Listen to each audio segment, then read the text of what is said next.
امریکی صدر Donald Trump کا ایران کے ساتھ مذاکرات میں پیش رفت کا دعویٰ۔ مذاکرات نہ ہونے کی صورت میں توانائی تنصیبات کو مکمل تباہ کرنے کی دھمکی دے دی۔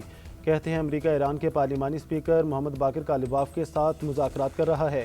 آئندہ ہفتے تک معلوم ہو جائے گا یہ امریکہ کے ساتھ کام کر سکتے ہیں یا نہیں۔ مشتبہ خامنائی شدید زخمی ہیں، مگر کہاں ہے اس بات کا علم نہیں۔ یہ بھی دعویٰ کیا کہ ڈائیلاگ میں بڑی پیش رفت ہو چکی، غالب امکان ہے کہ معاہدہ ہو جائے گا۔ اگر معاہدہ نہیں ہوتا اور آبنۂ ہرمز فوری نہ کھولا گیا تو ایران کا جزیرہ خار بجلی گھروں اور تیل کے کنوؤں کو اڑا دیا جائے گا۔ تہران کے پانی صاف کرنے والے تمام پلانٹس کو بھی تباہ کر دیں گے۔ ایران نے امریکہ کے ساتھ براہ راست مذاکرات کی تردید کر دی۔ صدر مسعود پزیشکیان کا تمام فیصلے ملکی وقار اور سلامتی کو مد نظر رکھ کر کرنے کا اعلان۔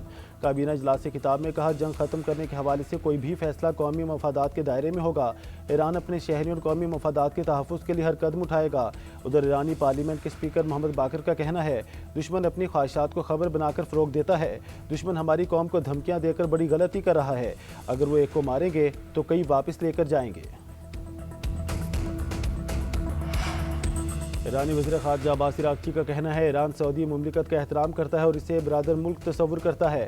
ہماری کارروائیاں جاری دشمن قوتوں کے خلاف ہیں۔ دشمن عرب اور ایرانیوں کی عزت کرتے ہیں اور نہ ہی تحفظ فراہم کر سکتے ہیں۔ ذرا دیکھیں ہم نے ان کے فضائی کمان کا کیا حال کیا۔ خطے سے امریکی افواج کو نکالنے کا یہ بہترین وقت ہے۔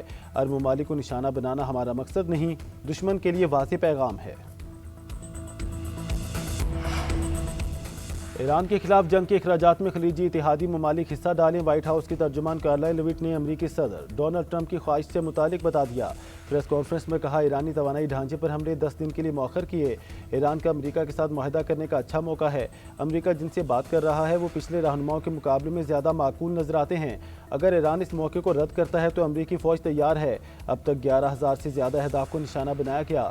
ایران کی دفاعی اور جارحانہ صلاحیت مفلوج ہو گئی۔ ایران کی بحریہ کو بھی تباہ کر دیا ہے۔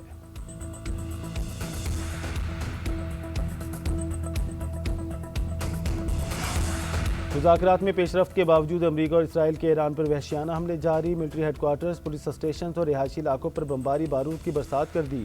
تہران، شیراز، قم اور کراچ میں توانائی تنصیبات کو نشانہ بنایا گیا۔ تبریز میں پیٹرو کیمیکل یونٹ پر بھی حملہ۔ بندر حواز میں 4 شہری شہید ہوئے۔ حکام کے مطابق اب تک ملک میں 21 یونیورسٹیز اور 154 سائنسی مراکز تباہ ہو چکے ہیں۔ ایران کا دشمن کی جارحیت کا بھرپور جواب۔ اسرائیل پر امریکی تنصیبات پر تابڑتوڑ حملے، جدید میزائلوں کا استعمال۔ اسرائیل کے کمانڈر کنٹرول مراکز اور ڈرون ہینگرز تنصیبات کو نشانہ بنایا۔ حائفہ میں آئل ریفائنری پر حملہ، شعلے آسمان کو چھوتے رہے۔ کارروائی بحریہ کے شہداء کے نام کر دی۔ خطے میں امریکی تنصیبات پر بھی خوفناک حملے۔ سعودی عرب کے قریب پروجیکٹائل سے بحری جہاز پر حملہ۔ ترکیہ کا ایک اور میزائل حملہ ناکام بنانے کا دعویٰ۔ ایران نے آبنۂ ہرمز سے گزرنے والے جہازوں پر ٹیکس لگا دیا۔ ایرانی پارلیمانی سیکیورٹی کمیشن نے ٹیکس کی منظوری دے دی۔ ایرانی میڈیا کے مطابق بل کے تحت تیل بردار جہازوں پر ممکنہ فیس $20 لاکھ ہو سکتی ہے۔ پاکستان کی جنگ بندی کے لیے کاوشیں جاری۔ نائب وزیر اعظم اور وزیر خارجہ اسحاق ڈار آج چین روانہ ہوں گے۔ ایران امریکہ مذاکرات میں پاکستان کے کردار سے آگاہ کریں گے۔ تنازع کے خاتمے کے لیے سفارتی کوششیں اجاگر کریں گے۔ اب تک ہونے والی بات چیت سے متعلق آگاہ کریں گے۔ ادھر مشرق وسطیٰ میں قیام امن کی کوششوں پر چین کی پاکستان کی مکمل حمایت۔ چینی دفتر خارجہ کے ترجمان کا کہنا ہے، پاکستان کی طرف سے ثالثی اور کشیدگی میں کمی کی کوششوں کو سراہتے ہیں۔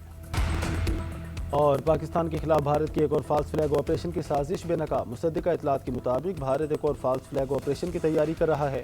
اطلاعات کے مطابق بے گناہ پاکستانی بالخصوص کشمیری جو غلطی سے بارڈر کراس کر گئے، انہیں بھارتی سیکیورٹی فورسز زبردستی استعمال کرے گی۔ سینکڑوں بے گناہ پاکستانی بشمول کشمیری بھارتی قید میں موجود ہیں۔ ان میں سے چند بے گناہ افراد کو بھارتی فوج مذموم مقاصد کے لیے مختلف جیلوں سے نکال کر اکٹھا کر رہی ہے۔ ان کے ساتھ بھارتی جیلوں میں قید چند بھارتیوں کو بھی اس گھناؤنی سازش میں استعمال کیے جانے کی اطلاعات ہیں۔